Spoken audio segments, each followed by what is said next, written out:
নমস্কাৰ আজি মই আপোনালোকৰ লগত ডায়াবেটিছৰ বিষয়ে আলোচনা কৰিম বহুতেই জানে যে আমাৰ দেহত সুগাৰ বাঢ়ি গৈছে মানে আমাৰ ডায়াবেটিছ হৈছে কিন্তু এই সুগাৰনো আমাৰ দেহৰ ভিতৰত কেনেকৈ বাঢ়ি যাব পাৰে লগতে আমি কি কৰিলে ইয়াক কন্ট্ৰোল কৰি ৰাখিব পাৰোঁ তাৰ বিষয়ে সকলোবিলাক তথ্য আজি মই এই ভিডিঅ'টোত আলোচনা কৰিম আমি যেতিয়া খাদ্য খাওঁ এই খাদ্য দেহৰ ভিতৰত গৈ গ্লুক'জ নামৰ এবিধ ৰাসায়নিক পদাৰ্থ উৎপন্ন কৰে ইয়াৰ লগতে আমাৰ দেহৰ ভিতৰত অগ্নাশয় নামৰ গ্ৰন্থি থাকে এই অগ্নাশয় গ্ৰন্থিয়ে ইনসুলিন নামৰ হৰমন আমাৰ দেহত উৎপন্ন কৰে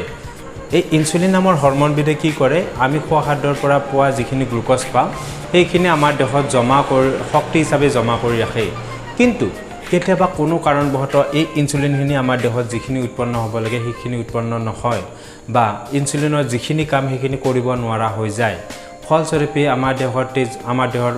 যিখিনি খাদ্য খাওঁ সেই খাদ্যৰ পৰা পোৱা গ্লুক'জখিনি আমাৰ দেহত তেজত জমা হৈ সুগাৰৰ মাত্ৰা বঢ়াই তোলে ফলস্বৰূপে আমাৰ দেহত ডায়াবেটিছ হোৱা দেখা যায় আমাৰ দেহত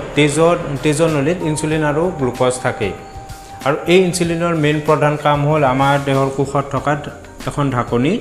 এখন ইনসুলিনে খুলি দিয়ে ফলস্বৰূপে আমাৰ দেহত তেজৰ যিখিনি গ্লুক'জ থাকে এইখিনি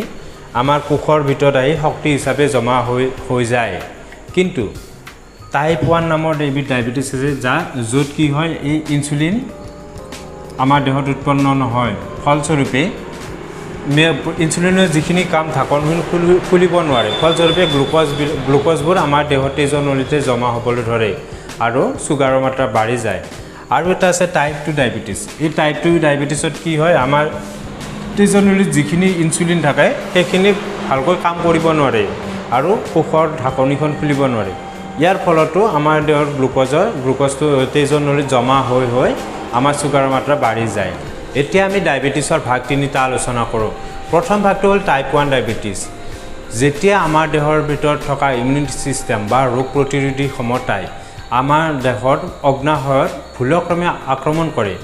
তাৰ ফলত কি হয় আমাৰ দেহত যিখিনি ইনসুলিন উৎপন্ন হ'ব লাগে সেইখিনি ইনসুলিন উৎপন্ন কৰিব নিদিয়ে ফলস্বৰূপে আমাৰ টাইপ 1 ডায়াবেটিছ হোৱা দেখা যায়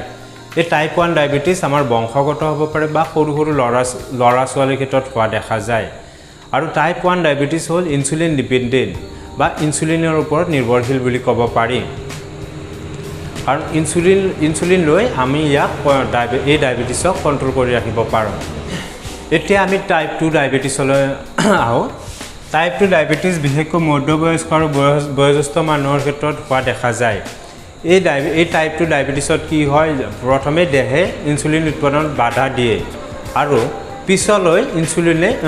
অগ্নাশয় গ্ৰন্থিয়ে যিখিনি প্ৰয়োজন আমাৰ দেহত যিখিনি ইনসুলিনৰ প্ৰয়োজন সেইখিনি উৎপন্ন কৰিব নোৱাৰা হৈ যায় ইয়াৰ ফলত টাইপ 2 নামৰ ডায়াবেটিছটো হোৱা দেখা যায় একেবাৰে শেষত গেষ্টেচনেল ডায়াবেটিছৰ বিষয়ে আলোচনা কৰোঁ এই গেষ্টেচনেল ডায়াবেটিছটো মহিলা মানুহৰ ক্ষেত্ৰত যেতিয়া প্ৰেগনেঞ্চি আৰম্ভ হয় তেতিয়া এই গেষ্টেচনেল ডায়াবেটিছটো হোৱা দেখা যায় বহু ক্ষেত্ৰতে কি হয় প্ৰেগনেণ্ট হোৱাৰ পিছলৈ এই ডায়াবেটিছটো কমি যায় কিন্তু পিছলৈ কিছুমানৰ ক্ষেত্ৰত কি এই ডায়াবেটিছটো টাইপ 2 ডায়াবেটিছলৈ পৰিৱৰ্তিত হোৱা দেখা যায় আজি মই আপোনালোকৰ আগত ডায়াবেটিছনো কি ই আমাৰ দেহত কেনেকৈ হ'ব পাৰে লগতে ইয়াৰ ভাগবিলাক কি তাৰ বিষয়ে আলোচনা কৰিলোঁ ইয়াৰ নেক্সট ভিডিঅ'টোত মই আপোনালোকৰ আগত ডায়াবেটিছৰ লক্ষণ আৰু ইয়াৰ ফলত কি অসুবিধা হ'ব পাৰে আৰু ডায়াবেটিছক আমি কেনেকৈ কণ্ট্ৰলত ৰাখিব পাৰোঁ তাৰ বিষয়ে আলোচনা কৰিম ধন্যবাদ